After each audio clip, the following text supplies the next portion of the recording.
John Carl joins us from Capitol Hill. Jake Tapper at the White House. And we're not having riots in the streets yet, John, but we had that revolt among House Democrats yesterday voting against the president's tax package in their own caucus. But by last night, the Senate Democrats have come together. This bill now has a price tag, $858 billion. And it seems clear that likely that this could pass a key vote in the Senate as early as Monday.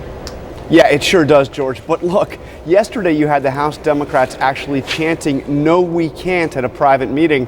And what happened is the House Democrats drew a line in the sand saying at the very least they wanted to see a provision slashing the estate tax changed.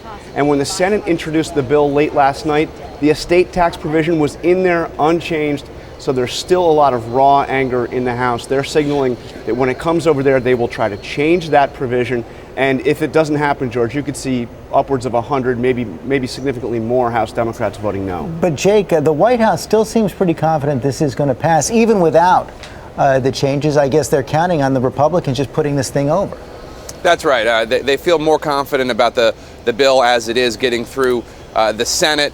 They say it will get through the House. Whether or not it gets a majority of House Democrats is another matter. They're focusing a lot of energy right now on lobbying key Democrats, members of the Congressional Black Caucus, Barney Frank and others. They see the Democrats going through a period where they have to voice frustration about this bill, but eventually many of them will come their way. And in fact, they see Speaker Pelosi's anger about this bill, about this compromise, as being very strategic. She is working the House Democrats' anger for them and getting them to a place where they feel more comfortable about voting for it, they say, and they hope. Yeah, I've been told that from congressional aides that the Speaker Pelosi doesn't necessarily share all of the anger that her caucus has, but that she does, as you say, wants to let it vent. Meantime, the president giving an interview to National Public Radio this morning where he talks about his longer-term goal of tax reform, striking out all these deductions and loopholes for the more affluent, but in an attempt to get lower rates for everyone, much like what Ronald Reagan did in the 80s.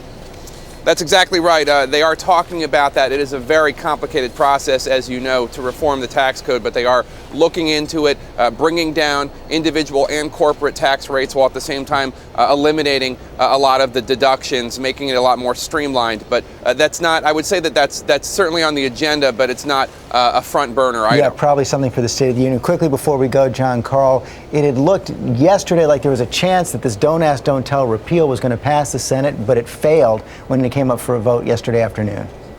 Yeah, but here's the thing, George. One Democratic senator missed the vote. Two Republicans who actually support repeal voted no, strictly on procedural grounds. So there will be one more effort to get that passed, and there are the votes to do it. It's a question of whether or not they can get it done by the end of the year and whether or not those Republicans will drop those procedural objections. Okay, still a chance. Okay, John Carl, Jake Tapper, thanks very much.